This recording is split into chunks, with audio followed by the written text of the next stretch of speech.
It's that time of the year again. Let's get started. Another race for the world's greatest driver, Juan Manuel Fangio. Former world champion Jim Clark leapt into the lead. That's Clark's Lotus going like a bomb. And James Hunt is the world champion by just one single point. By being a racing driver, you are under risk all the time. And if you no longer go for a gap that exists, you're no longer a racing driver. And that is Michael Schumacher ahead, the world champion. To become a four-time world champion, Sebastian Vettel, Lewis Hamilton, champion of the world. That's for all the kids out there who dream the impossible. Max Verstappen is champion of the world. Oh my God! Max Verstappen, you are the world champion! The world champion! Hello and welcome to episode 2 of F1 in Review 2023. I'm Tom Clabon and I'm joined by Tristan Fancourt and Angus Gallager as we stare down the barrel of yet another rapidly approaching F1 season, Formula 1 coming up. We've got the first race in Bahrain this weekend. We're of course recording before this. So we're going to make our predictions for the season this episode. Looking forward to that Grand Prix in question, but first of all, we had testing in Bahrain, 3 days worth of it. And it's worth looking first of all, I feel, about the winners of this testing, because yes, there's going to be those who do well now and tail off later, and those who do poorly in testing and then come up trumps later on. But Tristan, from what you've seen so far, after these 3 days of testing, done and dusted, a single hit this time versus last year, which is a bit more drawn out, what do you think in terms of who's the main winner of this testing so far? It was a very interesting testing, and I said the thing last week, I'm not going to tune into it all. I ended up tuning into most of it in one way or another. I work from home, my day job, so I stuck up in the background, just kept an ear out. Listened to it also on the radio. It was a long old testing session, 3 days, pretty much all day. It coasted me nicely to the end of my working day and kept me entertained to some extent when I was listening to the goss that was occurring down on the paddock. Plus it's testing, so we're all very excited, maybe overanalyzing not much, but the main winner, absolutely without a shadow of a doubt, is Aston Martin. In pure PR perspective, they are the biggest winner. Everyone is talking about Aston Martin. And the reason for that is because it seems to be Aston Martin's week in terms of performance. Whether or not this will actually translate onto the track is another matter, but everyone seems to think that they could be a high midfield team and perhaps even rival Mercedes. Can you imagine that? I mean, can we imagine it? We can imagine it. Can we believe it? Don't know. No. I mean, it's got everyone very excited. I think maybe it's the idea of Fernando Alonso, who is so used to making these awful moves in his career, going back to the McLaren Honda disaster class, going to Alpine, going to Renault over Red Bull back in 2008, and everyone thought he'd done it again at Aston Martin, but they're looking pretty quick. And rumours abound of an upgrade as well, leading into Bahrain. Have led people to talk about, will Fernando Alonso be world champion this year? Possibly. Is that just Alonso talking about that? Possibly. I think it's so desperate. But I have to agree with you, Tristan. They had a blinding test. At the end of the day, I think that it's probably best to trust the experts on these things. And even if you do get the odd sort of sandbagging and team principals playing up rivals to make themselves look or not, or to play themselves down in a different kind of way, I think that the experts are saying that Aston Martin have almost certainly jumped from the bottom of the midfield to the top of the midfield. So I think we can, even if it's premature to talk about podiums and wins, I think that Fernando Alonso gets scoring some good points in Australia and for these early parts of the season could be a definite reality. They did this though by just dumping their entire car ethos from last year. It's worth highlighting that Aston Martin have basically produced a mix of lots and lots of different cars on the grid. They've got very, very straight cut side pods. They've taken little bits from other teams. It looks like they got maybe the new S duct going on. they've certainly looked around and thought, right, we'll take this from one car and this from another car and sort of jam it together in a bit of a hybrid of them all. And it seems to have worked in a way that perhaps that thinking hasn't worked before. Let's not forget that Aston Martin was covered in controversy, across the last couple of seasons because they basically copied Mercedes' car, and it was nicknamed the Pink Mercedes because it was identical. And then last year they came out with a car that no one else had, decided there's a reason why no one else had it, and then basically copied the Red Bull and were called the Green Bulls for a bit. Christian Horner said, do you remember Christian Horner sitting on the pit wall with a green Red Bull in his hand, playing up to the memes there? And so this time they've come out with a car that is definitely independent from anyone else, but certainly mashes together a lot of the upgrades that perhaps we saw at the end of last season and into this season. Yeah, definitely. I'm a bit concerned, though, if I were an Aston Martin fan, Fernando Alonso, part of the Stroll dynasty, if you will, that this is Alpine 2.0, because we heard and saw the same sort of things in testing and practices and qualifyings, even in some regards in the early aspects of, look at us, we're so quick. If we just got this right, we'll be right up there at the top. Just you wait for us, just you wait, and it never really materialised.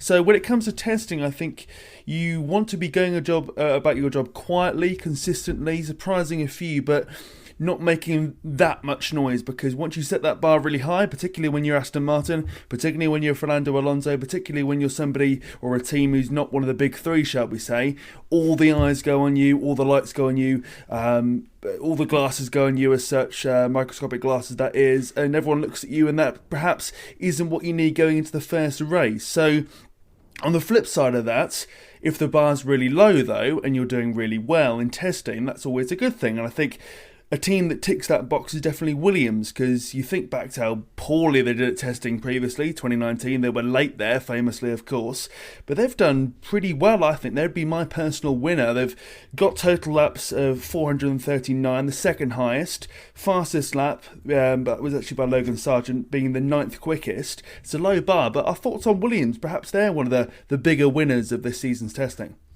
I don't know. They didn't stand out massively to me. They did seem more solid, say, than they have been in previous years. I mean, I don't think you refer to 2019. I don't think you can get much worse than turning up for testing 2 days late. So yeah, that would be a low bar to set themselves against. But I say, yeah, they look solid and sort of maybe unspectacular.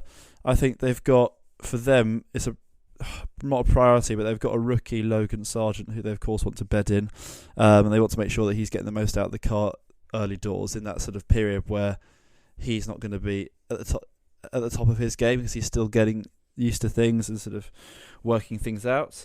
I don't think they necessarily caught my interest, but I'd say that they did a relatively solid job. One team that caught my interest, and it's an easy one to say, but we all want to say it anyway, is Red Bull.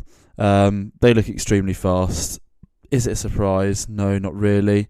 Their race runs look, according to the experts again, about 0.3 seconds faster than other teams, which is quite a healthy margin, you might say.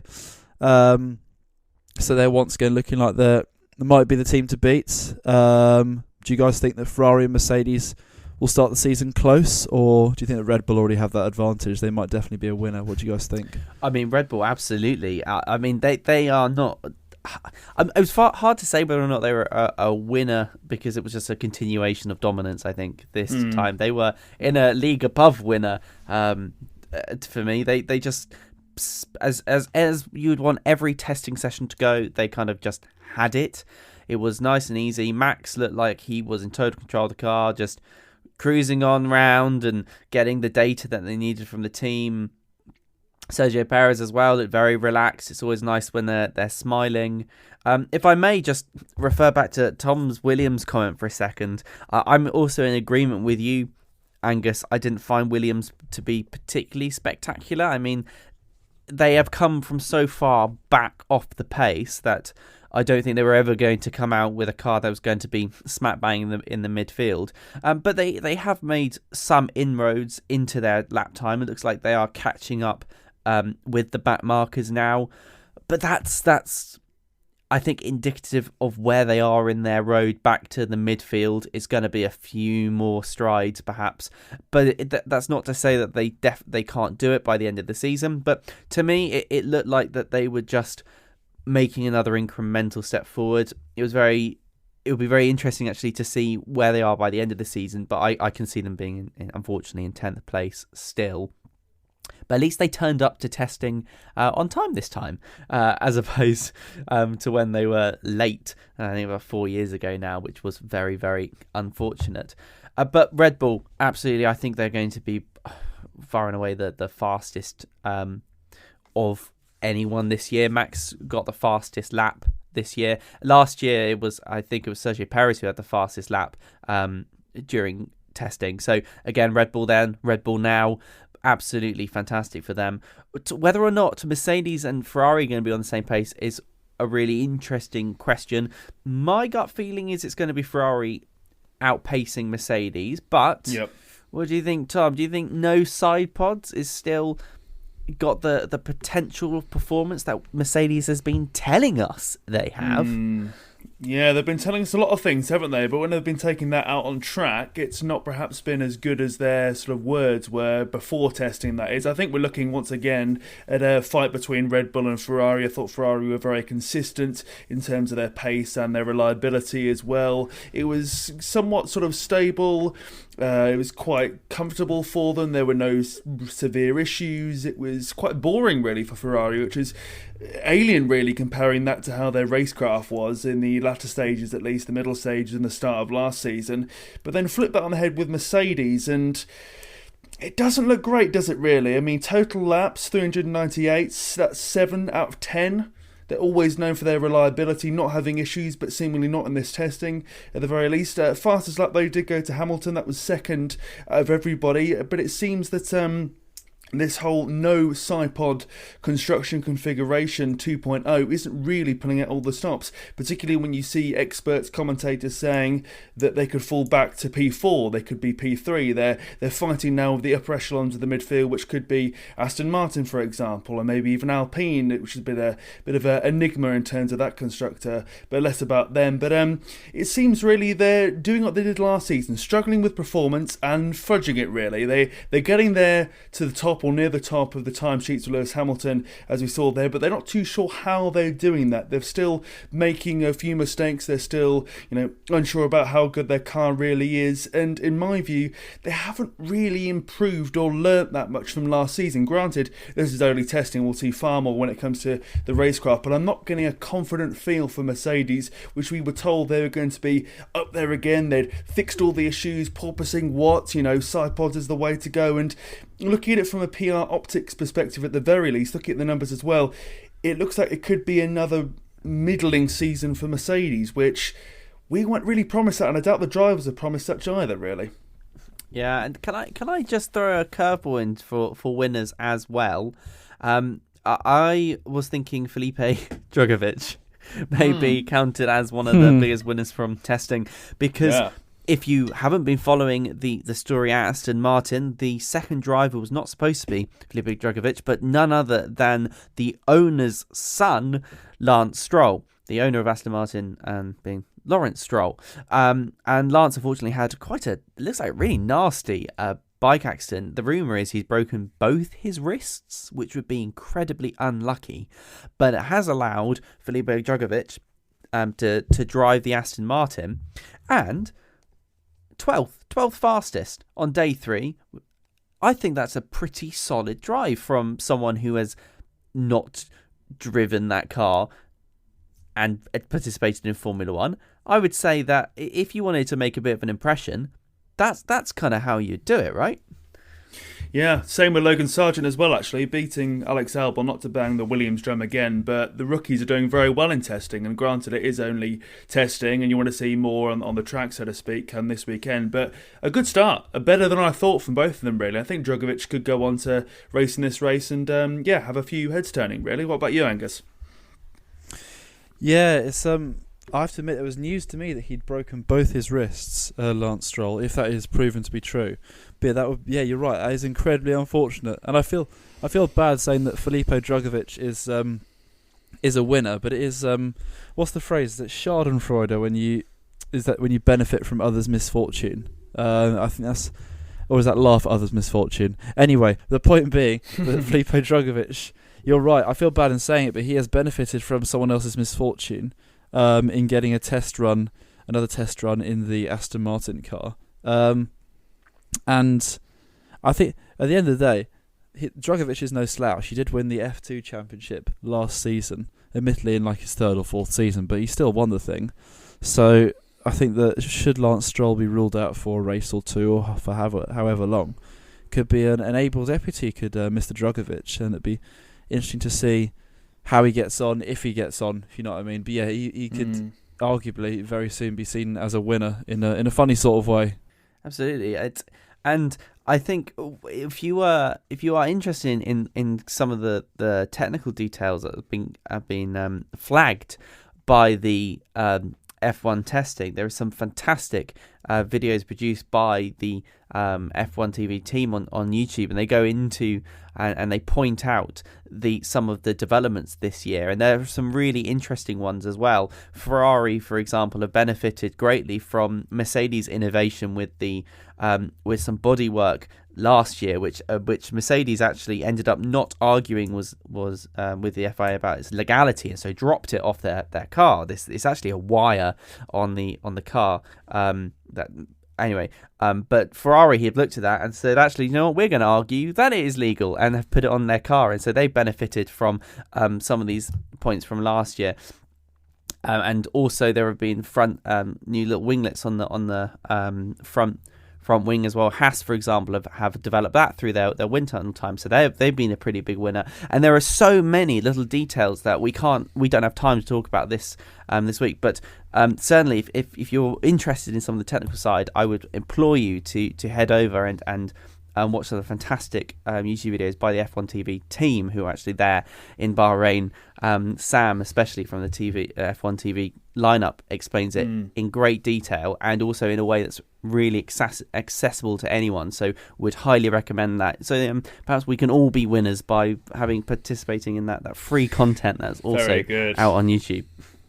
Very good. Unfortunately, though, not all of us can be winners looking at testing. I've alluded to Mercedes being a quasi-loser so far, from my expectations at least, but we can't go away from testing without really addressing the elephant in the room, and that's McLaren, Angus. Our thoughts on yet another dismal, really, run for McLaren after they lost Andrea Seidel and have got a new rookie in as well. Yeah, I wonder if those around Lando Norris will be skimming, scanning, examining the contract that has him there till 2025, and wondering if there's a way out, because I'm sure this will be something which may rage on for the rest of the season. But yes, they look very underwhelming. It doesn't bode well, doesn't give you great confidence in your organisation when they came out a few days before testing and said, yeah, we've missed a few development targets. When that happens, it's not a great start. The car didn't seem particularly fast. It reminds me of last year when, remember, they came out the blocks very slow. They were almost last year. I mean, they were awful the first couple of races. They were like the 8th or 9th fastest team, together with it was basically Mercedes engines cars started the year really poorly last year. So Aston Martin were also rubbish. But McLaren might look like they're about to repeat a similar thing from last year, because their car looked slow. It didn't look like it drove well around the lap, and Bahrain is a circuit which has those long straights, has those sort of faster corners, and also lots of tight braking zones, so it's a good barometer for car performance, we'd like to think. And the McLaren was pretty rubbish, so it's very interesting. Like you said as well, Andrea Seidel departing the team, key figurehead, team principal. What does that say that he's deciding to leave? Admittedly, he's leaving for a big corporate organisation, manufacturer, and Audi, which is a big draw, but it must say something that he's decided to jump ship. And what confidence must Lando Norris have in his team right now to deliver? I'd be interested to see. We can obviously discuss his future further down the line, but want to get your thoughts on what you think, how bad a situation you think McLaren are in right now. It's very difficult to be a McLaren fan at this moment. It's not the pre-season testing that they would have wanted, obviously, and they ran fewest number of laps in day one. Had problems with what we're dubbing wheel brows. I don't know what the technical term is for the wheel brows, but they are the scalloped bit of carbon fibre that crest over the top of the wheels. There are many names for it by the fans, but wheel brow seems to be the most popular across the other media platforms, so I think I'll stick to that for the moment, but I'm sure there is a technical name for what those are. Wheel winglets, I don't know. But they had wobbly wheel brows, and they by the end of a few laps, they were basically breaking off. And I watched McLaren dig out the duct tape. I mean, they don't call it duct tape; they call it metallic engineering tape, but it's duct tape and a heat gun, and start strengthening up. And they've actually got some reinforced parts coming ready for the first race, so that won't happen during a race. I mean, that would be totally McLaren, wouldn't it? Them driving around and then suddenly having to pit Lando Norris to bring out the duct tape to stick it back down. It reminded me of Azerbaijan a few years ago, or a couple of years ago, when Lewis Hamilton had to get his headrest duct taped down because it was popping up. But totally bizarre the fact that they weren't ready for this potential issue. Maybe it was a weight saving issue because they've been cutting down the amount of carbon fibre. But McLaren, awful. And Lando Norris punched a wall because he was so angry by the situation. They, I think, look like a team that have been struggling to progress properly. Maybe lack of direction, maybe problem with engineers, maybe it's a management direction. There has been a lot of rumours circulating from supposedly ex-employees, basically saying that whilst McLaren has the engineers, it has the facilities, management is just rubbish there. And I can well believe that, actually, because these are the kind of issues that occur when management is poor. Like I said earlier about Williams turning up late to testing, well, part of that would have been poor management. It seems to me like they've kind of got that issue at McLaren as well. They just don't really necessarily have a direction, or at least poor management, and that means Lando Norris and Oscar Piastri are going to be stuck there at the bottom with nowhere to go. I mean, Piastri was the second slowest of anyone. I mean, and yes, this is only testing, but my goodness, this is just hard to watch. So I don't know. What do you think is going to be the future for Lando if they keep going at this poor pace? It looks really bleak, doesn't it, really? Not only for him, but for Oscar Piastri as well. I mean, the fact that the rookie is comparing this to an F2 car, I mean, of course, there's going to be some hyperbole in that. There's going to be some emotion in that, and that's not strictly true. But to be saying that and to be taken semi-seriously shows the dire straits that McLaren are in, really. And it does make me think, has this era of McLaren, this Zach Brown era, this Lando Norris era, this resurgence of McLaren, has it peaked when they got that P4 years ago, and where Norris came so close to that victory and we had that 1-2 in Monza? Have we seen the peak of this era of McLaren, and are they now sort of plateauing and going back down to how they were in, let's say, 2015, 2016? I hope not. But if I was Lando Norris, I'd be making my team, my PR, my management team very much aware that that is a possibility, and I would like an out, because be in no doubt, Norris is an incredibly good driver. He doesn't want to be languishing around in 14th, 15th, 16th, more than he had to from the last season and the start of Bahrain, Saudi Arabia, and the circus we saw there. And I would have thought as well, from a managerial standpoint, from a team standpoint as well, they'd have seen that dire start to last season as a warning sign, a slap in the face almost, to go, this could happen again if we don't go and improve things, and we don't go and make additional changes where it's needed. We don't keep ahead of the competition. It seems to fall into that trap once again, and it's very easy last season to go and say, oh well, McLaren are doing so poorly because of Daniel Ricciardo. Daniel Ricciardo is the problem. Oh dear, if we just get rid of him, we'd be so much better and we higher up the points. But maybe now he's gone and we've got a rookie coming in and things are stagnating at the top. Maybe we'll see the other players, not naming anyone, but other players may be the reason why things have stagnated at McLaren. Hope they don't stagnate, but it's a very real possibility looking at them in terms of their reliability and also their pace as well. Yeah, absolutely. And Angus, do you think part of the issue with McLaren maybe is they bear in mind, looking at that peak, that was in the end of the last era's regulations. So do you think perhaps it could be because they peaked at the wrong time? They threw all their eggs into last year's regulations, and this time it's caught them out now that we've moved last year to the new style of cars. It's an interesting point. It's one where I think that there's never a year where you can throw all the money at a certain type of regulations. I guess the one time would be when the regulations changed completely, and that's what they did last year, and they didn't make the most of it. I want to refer back to your point as well that you made earlier about the ex-employees referencing a lack of vision or a lack of cohesion with like the strategy of the team. And I find that really interesting because I always thought when you had that sort of that 2019, 2021 period where McLaren were getting better, they won that race at Monza 2021, and you had like Norris, you had the constant charm offensive in the media from Zach Brown, Andreas Seidel with a good head on his shoulders.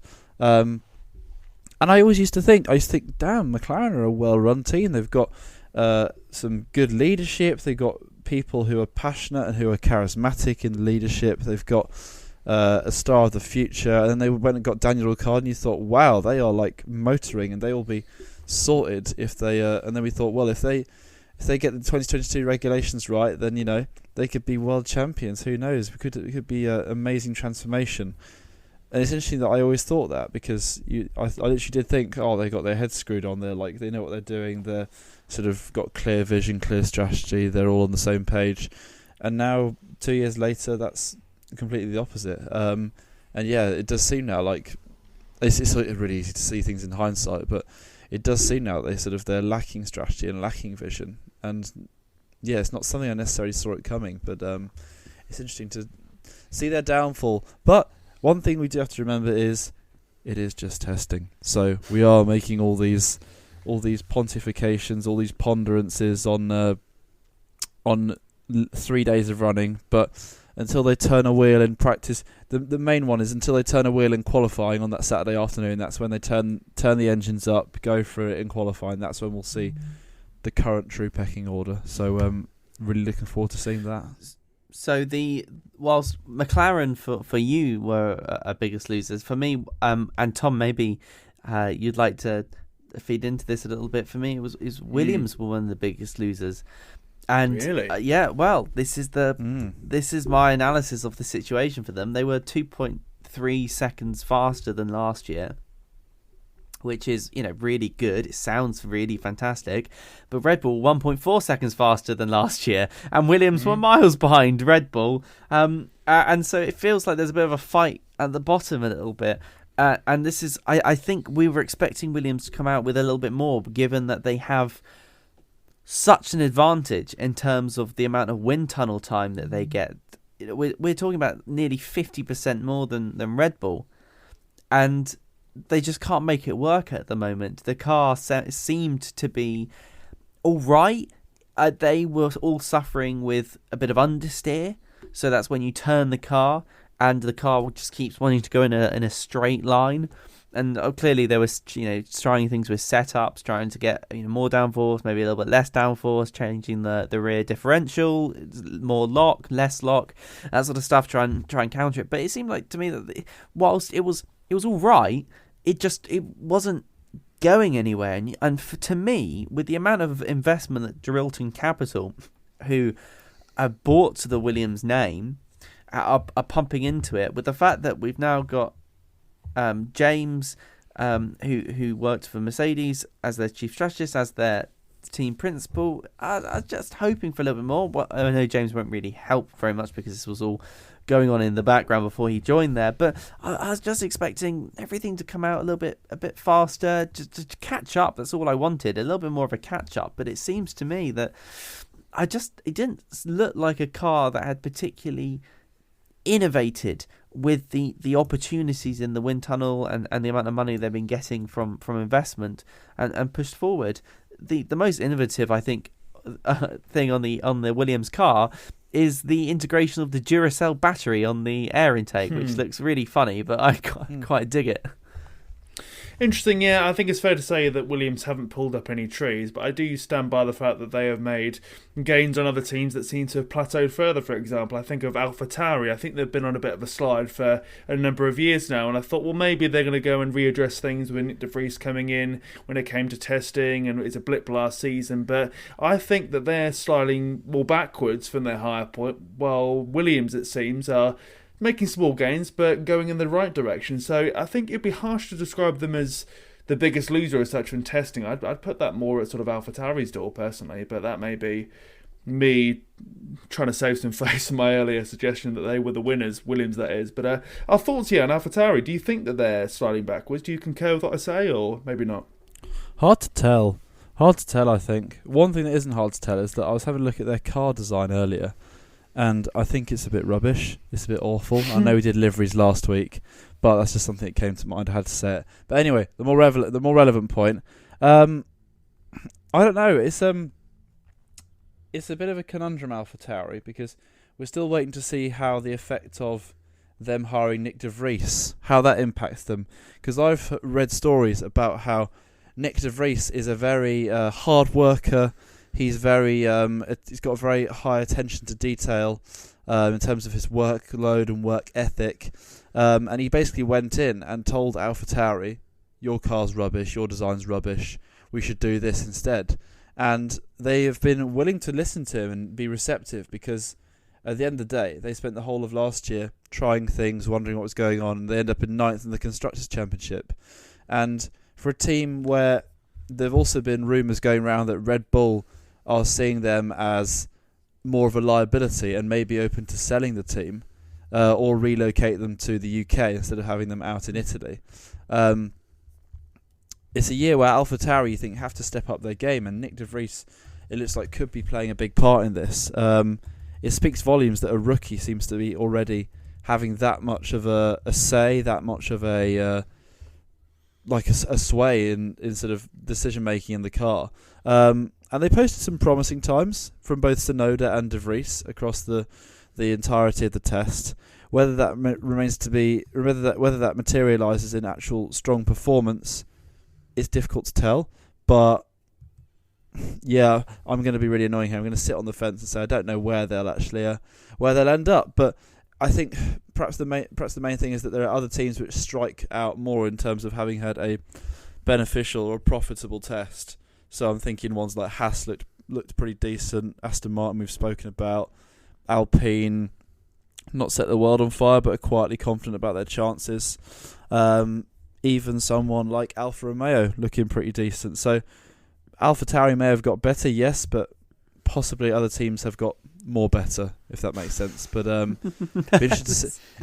yeah, poor English that. That's why they tune into this. Yeah, more better.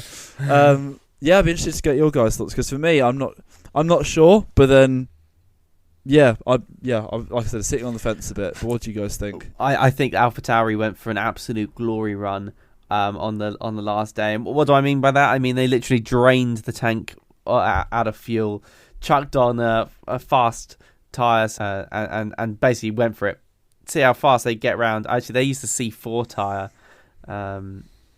I think new tyres actually at testing. I know we haven't spoken about tyres, but just to let you know about tyres, this year we've got a new tyre compound. So last year we had tyre hardness, which started at C1, so compound 1, and then moved up C2, C3, C4, and C5.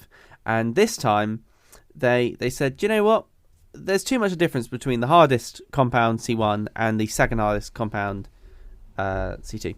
So what they did instead is they shifted the compound 1 backwards to C0 and put in a tyre in between there. So we now have C0, C1, C2, C3, C4 and C5. Brilliant. Easy. No, that's really easy, isn't it? Yeah. Why didn't they start at 1 and just go to 6? I will never know, because they could have just shifted everything else up by 1, but absolutely no idea what they were doing there. So yeah, he was setting a fast time on the C4 tyres, so that's the second softest that Pirelli have in the range, and hardly any fuel, and he absolutely went for it, and it got a pretty fast lap, but that was a glory run. That was their moment. Other than that, the car looked slow. It looked well over a second slower than Red Bull, and just over a second slower as well from Ferrari, Aston Martin. I think AlphaTauri are going to be at the back of the pack. They clearly, this is going to be very speculative, but I suggest that they just went for a quick run, went, yeah, look, we're faster, look how fast we are.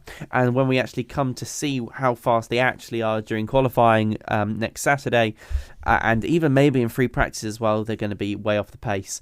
Given Williams' progress, I'm wondering whether or not Williams will actually be fighting AlphaTauri.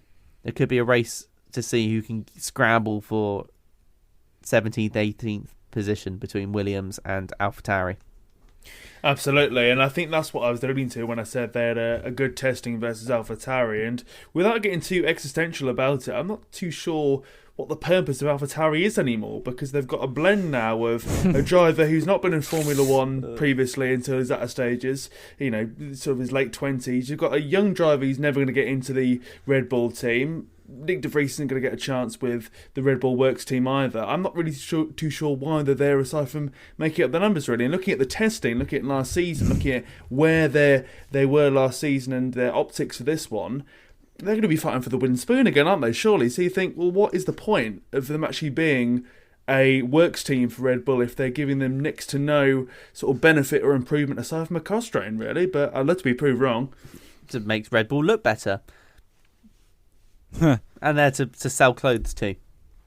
Well, Haas and Alfa Romeo do that for Ferrari without being bolted on as a quote-unquote sister team. So you can have your cake and eat it. But I feel that AlphaTauri, formerly Toro Rosso, have really slid down the pecking order. I think that will translate to the first weekend and many more weekends to come. And I think Williams will be the victor of that with a P9 finish in the constructors and higher up in the drivers as well. That getting onto our predictions too early, but there we go. Do you think, Angus, that they'll rue the day that they let Pierre Gasly leave the Red Bull family, and especially AlphaTauri? Maybe not. I mean, it depends if Alpine produce a belter of a car.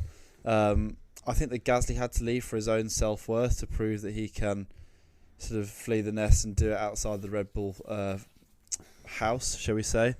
I think that bring in Nick de Vries as a good replacement. He won't be up to speed immediately. He might be, but he won't be up to speed as Gasly was. But I think Nick de Vries will be a very shrewd replacement.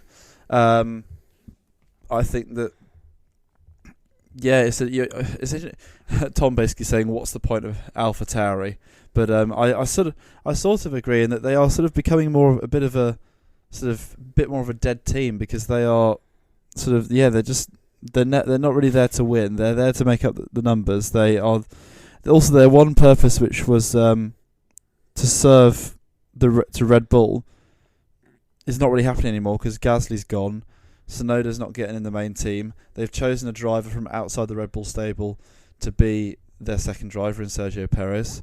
Their downfall really has been quite something. I remember probably the first year I watched F1 in 2008, where Toro Rosso and Red Bulls, this was back in the days where teams would be very, very closely aligned. So basically Toro Rosso in 2008, they had a 2007 Red Bull car with a Ferrari engine. And they beat Red Bull for the only time ever. It was the year that Vettel won his first race. And since then, Red Bull kind of took that personally, and I've never let them anywhere near anywhere near, because they've never been anywhere near since then. Not even less than 5 positions apart in the constructors. So, but yeah, letting go of Gasly is a decision which they might rue. I think it'd be better for Gasly, but AlphaTauri looking like in a time where Italy are the perennial holders of the wooden spoon in the Six Nations. An Italian team looks like it could start to become the perennial holders of the wooden spoon, the Formula One wooden spoon. So, with the season nearly upon us, it's time to look at the driver pairings in each team, or at least a few of them, and see which one is going to be finishing higher than the other out of the more evenly matched ones, shall we say. So first of all, I'm going to read out 2 names, i.e. the driver pairings for Mercedes, let's start off, and you have to go and say which one is going to finish higher and why. So, Lewis Hamilton versus George Russell. Tristan, who is finishing higher, who's finishing lower? Oh, that one. Blimey. George Russell. Lewis Hamilton. No, George Russell. God, it's going to be so close. Okay, I'm going to go with George Russell because he has the absolute drive And Lewis Hamilton, I think, whilst is an incredible driver, perhaps may let George shine just for a bit in his good nature. And also George beat Hamilton last time, so maybe he'll be able to do it again. I'm going to say Lewis Hamilton higher, George Russell lower, because last year Hamilton was the one who, at the start of the year, when the Mercedes car was awful, sacrificed his setup, tried different things to try and get to the bottom of the issues.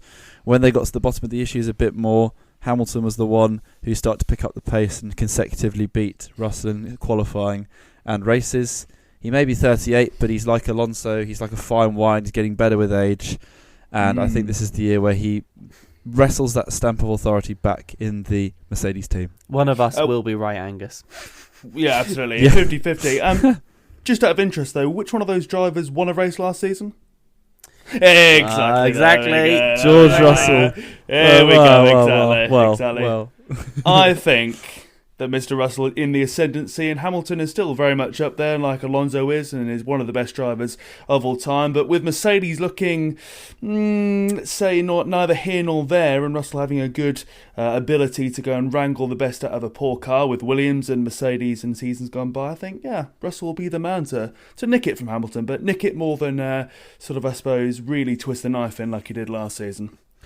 By the way, as we're quickly talking about the win for Russell, absolute scenes that Drive to Survive, spoiler alert, did not feature Brazil in any of their episodes. I'm shocked and Haas stunned. and Russell. They have something against George Russell. They didn't feature him at all in season 3, and they're like, no, it's not worthy to talk about George Russell's first win and Mercedes' only win last year. But hey, I'm not a producer, so maybe they thought that Matteo Binotto and Gunther Steiner driving around Italy in a Fiat 500 was premium content. But it's just me. Each to their own. So number 2 then, Pierre Gasly and Esteban Ocon, the frenemies, if you will. Who's finishing higher? Who's finishing lower? I'm thinking that Ocon is higher, Gasly lower, because Ocon is a weird one in that nobody ever seems to rate him, yet he actually does rather well, and he historically has performed well against a variety of teammates. The exception was Ricciardo, where he flagged a bit, but he performed well against Fernando Alonso when everyone thought he was going to get battered. He performed well against Sergio Perez when everyone thought he was again going to get battered. And Gasly, new team, we know how good Gasly is, but he dropped his level a little bit last year. He's in a new team, and I'd say that Ocon, with the experience that he has in the Alpine team, and also the fact he's probably better than people give him credit for, will take this one. Totally agree with you, Angus. I think Ocon, absolutely solid driver. I think having some experience in Alpine is going to be the key to unlocking his success. And if he can't rely on pure speed, Ocon also has a rather ruthless nature about his driving style, especially with his teammates, and could just keep punting Pierre off the track. Lest we forget the instances between him and Sergio Perez back when they were both at Racing Point. So yeah, that ruthless nature paired with a competition of who can be the most French driver in the French team that I think is going to propel Ocon to the top spot out of those two. Absolutely, full house for him. I think he's a very underrated driver. You've got Gasly bedding into a new team as well, and I do think that Ocon will one day fulfill his dream of going to Mercedes and perhaps replacing Lewis Hamilton in time gone by, because I think that really he is an incredibly reliable driver, and I think he's going to be the reason why Alpine have a better season than expected. I think they'll be up there again fighting for P4, 5 and 6, and hopefully, because I'm a bit of an Ocon fanboy for listeners who have been with us for a while or indeed a short period, I hope they do finish fourth and he's vindicated further, but there we go. And number 3, Frenemies 2.0, Hülkenberg versus Magnussen, the experienced team, quote unquote. Who's finishing higher? Who's finishing lower? There's only one driver that I think is going to be getting more podiums for Haas if they have the potential for Haas. I say more podiums for Haas, a podium for Haas if they have potential for podiums, and that's Kevin Magnussen starting on a pole position in Brazil. last year, I think proved to everybody how good Magnussen was. A real underrated driver, another massive underrated driver. And I think a driver that can extract quite a lot out of that Haas car. It helps. He has a great relationship with the team. Even if he did smash up Günther Steiner's door, it seems like those days are long behind him. And he's gone from smashing doors to absolutely smashing out the park at Haas in terms of performance. I'm sorry, I wrote that one down earlier, so I'll be able to put it in the podcast. So fantastic from him. I think his performance it was fantastic last year. I don't see why this can't continue. And look, Hulkenberg's got a bit of unlucky streak within him. He seems to crumble a bit under the pressure. He did Renault, and there is a reason why he got ejected from that team. Not that I think he's going to do that bad, but I think Kevin Magnussen is currently the number one driver at Haas, and I think Haas are putting everything behind him in terms of the upgrades and also the team spirit. So although I wish Hulkenberg all the best and really hope they do really well together, I think Magnussen will be the team captain there, although that might cause some massive friction because those two do not like each other at all.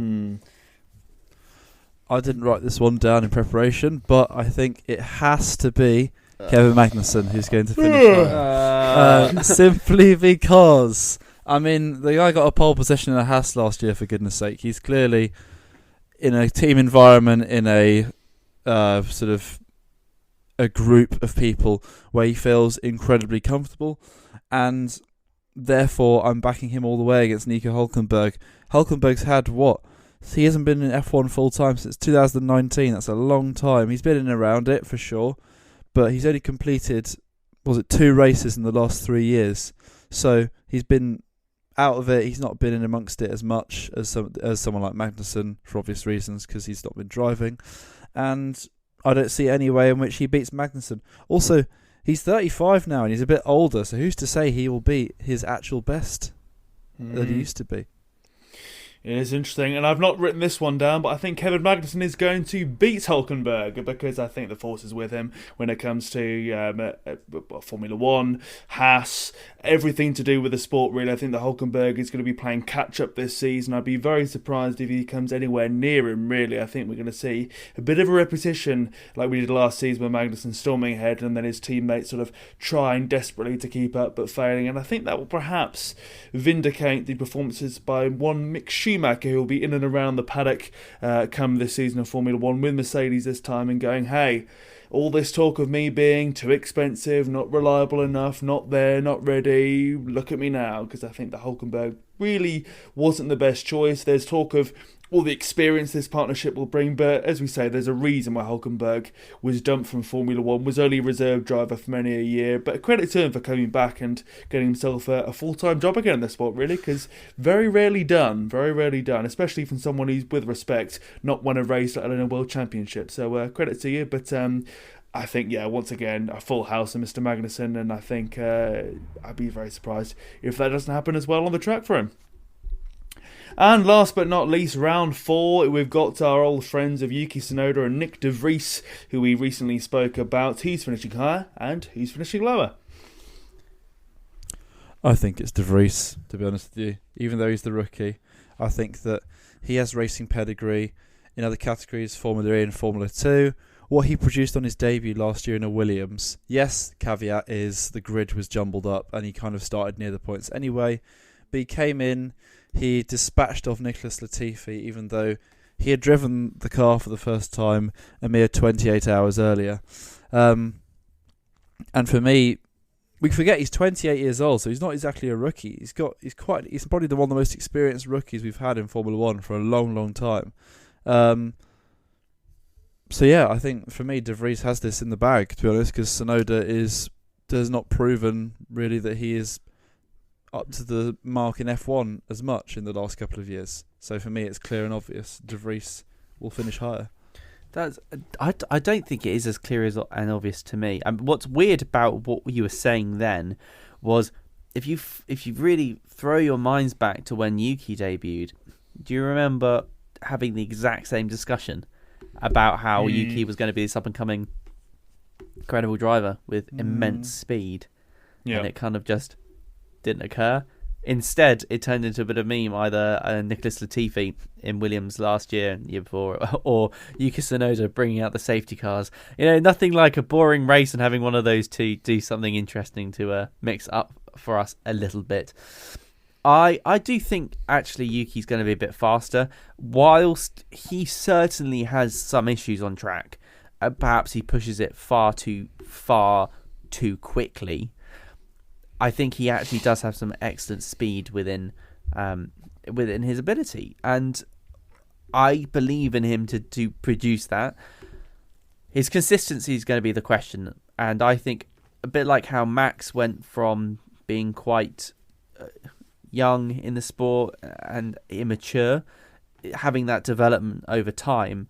I think Yuki's going to have the same sort of progression arc through the sport. I think this year he's going to mature up a little bit, and I can't wait to be completely wrong when we are reviewing this at the end of the year. But that's where I am at the moment. I think he's going to mature a little bit this year, a little less swearing on the track, perhaps a little more, kid friendly for the listeners tuning into Formula One, and perhaps that maturity will reflect his consistent performance on track.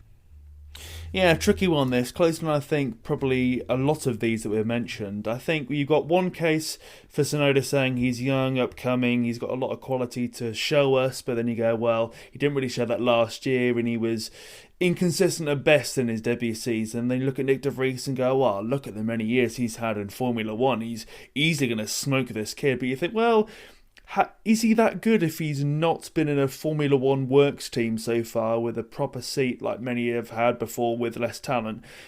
I'm not too sure, really. So I don't think he's going to blow the doors off, so to speak, but I think he's going to be more consistent than Tsunoda, so probably just edging. I think he will probably be the reason why they don't finish last versus the reason why they finish last, if they indeed do. But I mean, the fact we're talking about that, it doesn't bode well for AlphaTauri. I hate to bang the drum again, but it's not looking good for them, really, but I'd love to be proved wrong. And last but not least, our predictions for this upcoming season. Some are going to be bold, some are going to be tame, but we'll start off with the obvious. Who is winning the World Drivers' Championship for Formula One 2023? Tristan. Oh, I knew you were going to pick me first. Yeah. The winner of the Formula One 2023 Championship is going to be Max Verstappen. Oh, what a boring choice. I know, it is a boring choice, but I think he's got the wind in his sails. I can see it. Who knows if it's going to be 3, 4, 5 or 6 wins for Max. Actually, it was 6. But I think he's looking really good, really strong, absolute pinnacle of his sport. It reminds me when we were looking at Mercedes in like 2015, thinking, oh, okay, there's something here. There really is something here. He's won again, and right, okay, what's going to happen next? Of course, we move on from there. But I think Max is absolutely on top performance. I can't wait to see what he pulls out from this year. But it's going to be, I think, another Red Bull dominated year, and that ends with a Red Bull dominated constructors and drivers. And Max, I think, is going to deliver that. I think Red Bull have just got all of their resources behind Max. I think it's incredibly obvious that Zhou Guanyu is going to... No, I'm joking. It's obviously going to be... threw you off there. It's obviously going to be Max Verstappen, to be honest with you. The Red Bull car looks quick. He's the best driver on the grid. I'm convinced in saying that even if the Red Bull's the second best car on the grid, there's an argument to say that Verstappen would still win the championship, such as his superiority in terms of driving ability and also what his confidence level is at. And it's the paradox of you have to win a world championship to sort of make yourself more hard to beat, but the more that you let a rival win the world championship, the harder they become to beat. Like how Lewis Hamilton became more and more difficult to topple the more championships he won. Same with Michael Schumacher. Verstappen will be the same. Him with 2 championships under his belt will arguably be doubly tough to beat compared to Verstappen with 1 under his belt. So for me, Max is going to be champion for the 3rd time. He's going to go level with the ones such as Ayrton Senna and Jackie Stewart in terms of world championships. Come on, Tom. What about you? What's your prediction for 2023 Drivers' Champion? Well, I think it's quite clearly going to be Yuki Tsunoda. No.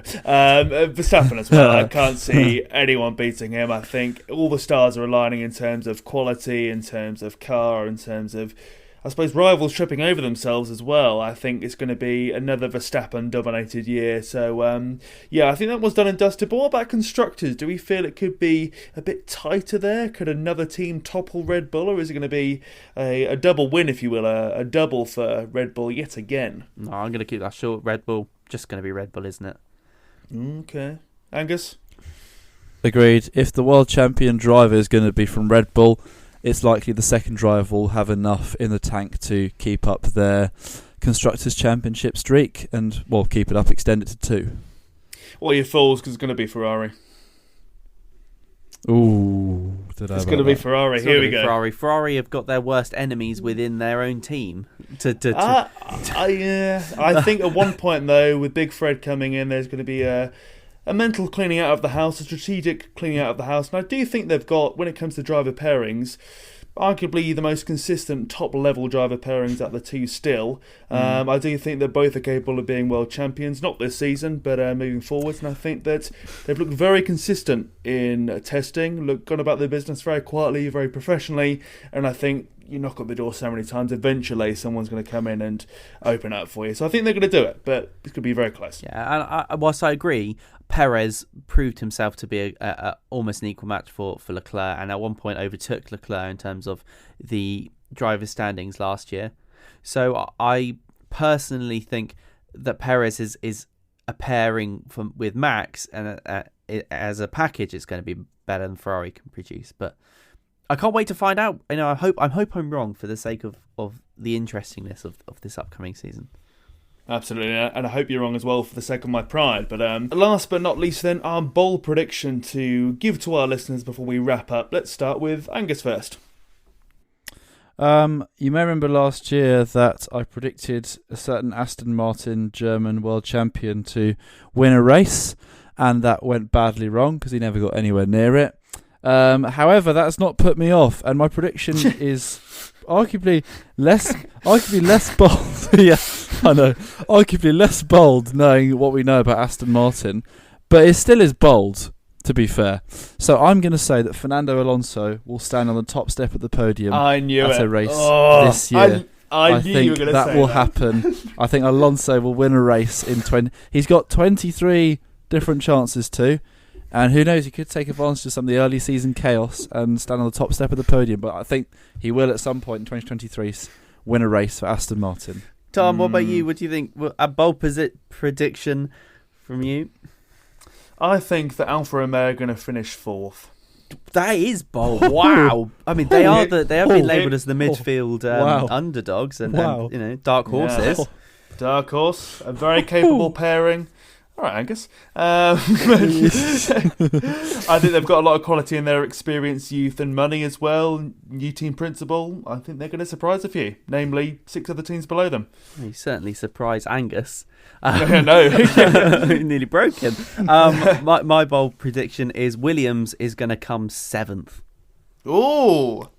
And you rubbish them. I did, but it's bold predictions. And that's because, I mean, they have actually made up a couple of seconds in terms of their absolute performance.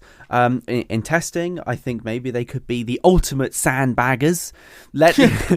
We always say that Mercedes are the ultimate, but I think maybe Williams have got something really up their sleeves. And let's not forget, their new team principal was the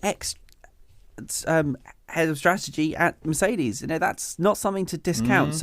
Strategy can be key in Formula One. Let's not forget that's part of the reason why Ferrari didn't manage to win the Constructors' Championship last year. So given that sometimes you can win in Formula One by capitalising your rivals' mistakes, I think Williams could come 7th if everything went their way. And on the bold list of bold predictions, that's all we've got time for in terms of episode 2 of F1 in Review. Thank you very much for listening all the way to the end of this one, be that on your preferred podcast provider of choice or elsewhere. Be sure as well to follow us on TikTok and Twitter, the handle being F1 in Review. We post shorts of the episode that's gone by as well as the full thing. If you want to go and listen that way, you're more than welcome to. And we'll be back next week to discuss everything we've learnt from the first race. Qualifying starts at 3 p.m. on Saturday, the race also 3 p.m, but of course on Sunday. So we return next week and discuss the cut and razor, if you will, the race 1 of this season and everything that happened there and things that didn't and everything in between. Until next time, thank you very much for listening and we'll see you next week. Bye bye.